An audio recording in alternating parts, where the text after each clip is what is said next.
Enzo Recto, kalaban ang katiwalian at kasinungalingan, kakampi sa katotohanan at kabutihan. O ngayon mga kabunyog, mga kababayan, ang isang issue dyan, sana sa parte ng Kongreso, itong ipafile na ito na impeachment complaints laban sa mga commissioners ng COMELEC, sa pangunguna ni COMELEC Chairman Garcia, sana makakuha ito ng endorser. Kasi hindi pwede na may complainant, walang endorser. Dapat may endorser. Siguro, siguro naman nakikipag-usap na itong mga complainant, sila Attorney Marvin Asiron, naghahanap na sila ng endorser. Mabuti kung nanalo ang Bunyog, ako yung first nominee, ako mismo ang mag-i-endorse niyan. Eh wala eh. Siguro baka sa Makabayan Black makakuha ng endorser, or baka sila Laila de Lima, baka si Chel Jokno, siguro kinakausap na rin naman yan nila Attorney Marvin Asiron. Hindi naman yan magpa-file ng impeachment nang wala silang kausap na magpa-file, ay mag-i-endorse. Kailangan kasi ng endorser eh.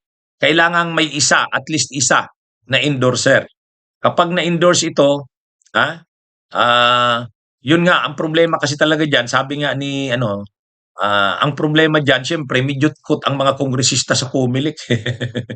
And official filing will only happen once I secure an agreement from one member of Congress to file it, because that is what the rules require, an endorsement from a member of Congress. Thank So you. the answer is not yet.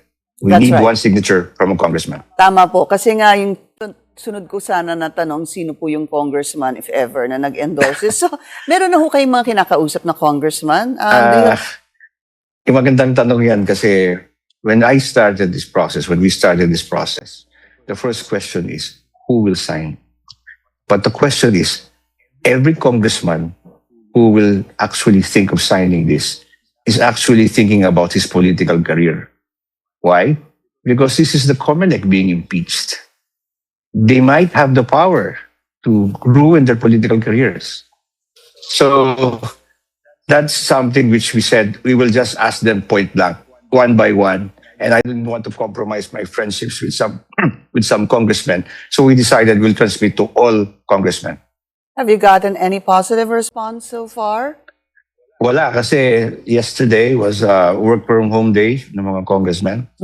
Today, I had to go to Bohol today, and tomorrow is work from home again. Okay. So most likely things will start moving next week. Monday maybe, no? If at all, Yes. the earliest would be Monday.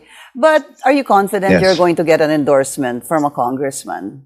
Oh yes, of course. I'm very confident that once they see the complaint that we've prepared, and I see that there's an overwhelming response from the public, I think the congressman will answer the call of history and begin their actual work, because the COMELEC has ceased to become the guardian of our votes. They have instead become the gatekeepers of corruption in this country. It is time to put a stop to this. Medyo takot ang mga kongresista sa COMELEC eh. Kaya, syempre, baka mahihirapang maghanap ng endorser. Ang isa pa, kapag endorser ka kasi, kabisado mo yung kabisado mo yung issue, yung grounds. Syempre, ikaw yung magdidepensa niyan.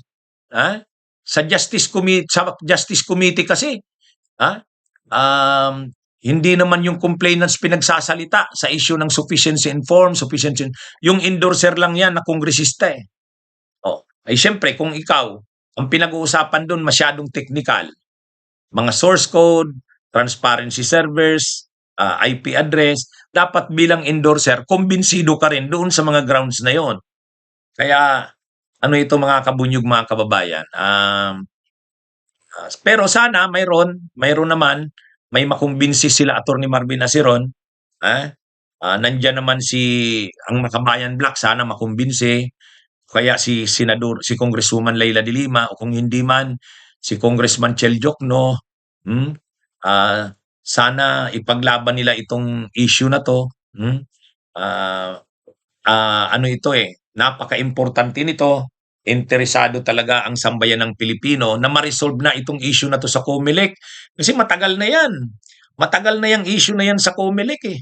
Noon pang 2022 elections, ngayon na namang 2025 elections, naghahanap na ang taong bayan ng katotohanan. Ano ba talaga ang nangyayari sa mga elections natin?